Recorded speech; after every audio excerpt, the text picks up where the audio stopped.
Ano po, usapang aral. Yung aral pala, no, this summer ay 2 hours, ano, yung nasa memo. Pero yung aral kasi na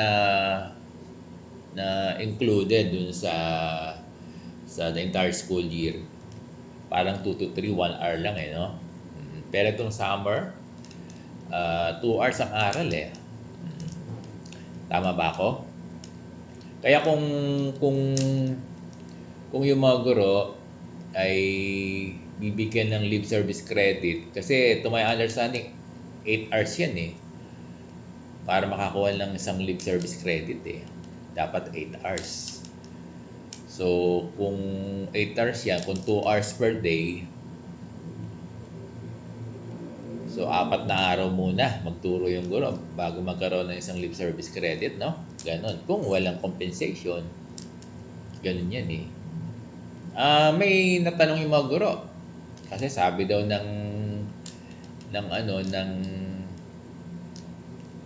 PSDS nila, yung aral ay pwedeng magamit sa promotion. Bibigyan kayo ng certificate. Kaya lang, hindi naman yan seminar eh. Paano? Hindi naman yan training. Saan papasok yan? Doon sa guidelines ng ECP, yung aral. Wala namang COI, NCOI dyan. Diba? Sa IPCRF, hindi naman yan MOBs, no? Talaga na lang yan, lip service credit. Oo, ang pwede dyan. So, hindi pwede ipangako dyan yung magagamit sa promotion. Sa PR siguro. Pag pumayag ka, edi PR mo sa principal o sa PSDS, yun lang yun siguro. Diba? Realidad. Kaya lang, mali naman yun. Kung sa IPCRF, MOVs, parang wala, no? Titignan ko saang MOB yun, wala eh. Yun yung unawa ko, wala eh, no? Talagang lip service credit ang pwede dyan. Ang po pwedeng mag-gain ng mga guru dyan ay lip service credit sa aral. Namomonitor natin yung mga guro, no? Ayaw eh. Nung iba ayaw. Nakikipag-ano sila. Kasi, dapat hindi na nag-announce na muna. Okay na sana yung yung guidelines lang. Kasi pwede naman doon na pwede yung mga teacher. Kasi nag-announce kasi yung ASEC, no? Sabi niya, hindi raw guro ang magtuturo sa aral. Yan ngayon. Yun ang pinick up. Yun ang pinick up eh. Kahit yung teachers group, yun ang pinikap eh, di ba? Yun ang pinikap ng AK eh. Kasi kaharap doon yung Sir Benjo Basas din, yun din yata ang pinikap, no, ng mga teachers group. Na hindi guro ang magtututor.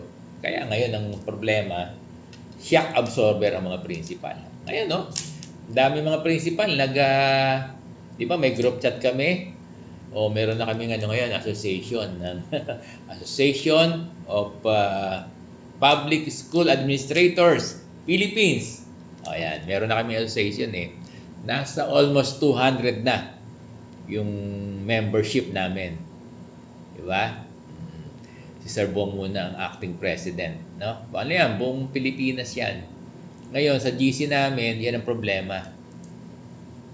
Kung paano nila i-motivate, i-encourage yung mga guru nila. Ang pwede lang pang motivate dito yung lip service credit. Yan ang pwede. Kaya lang sa lip service credit, dapat maka-4 na araw muna sila kasi 2 hours lang ang aral no? Kaya ganun ang mangyayari. So, balikan ko yung tanong, magagamit daw sa promotion? Parang hindi naman. Huwag na nating lokohin yung mga teachers natin, Sa promotion, saan doon? Bibigyan ng certificate, saan ipapasok doon? Sa aral tutor.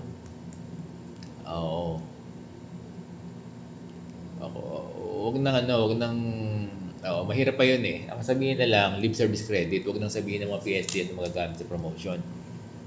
Dahil hindi naman yan MOB sa sa DNMOB sa IPCRF.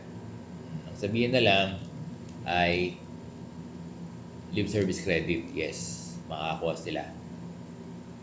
Yan ang po pwede nating pang-motivate, pang-encourage sa mga guru natin. Oo. Mahirap yung ano kasi, yung libreng pamasahe, nako. Kawawa mga principal, walang pagkukunan. Libreng pagkain, lalo na, di ba? Oo, lalo na, walang pagkukunan, talagang sakripisyo lahat yan. Kawawa yung mga principal pag ganyan. Di ba? Kaya po pwede lang pang motivate sa mga guro ay lip service credit. Merong lip service credit. Kaya ang kuhanin na lang ng mga aral tutor, yung mga wala pang lip service credit, maraming papayag. No, yung mga ayaw, hayaan na natin. Sinisinok ako. Yung mga ayaw, di wag. Di ba?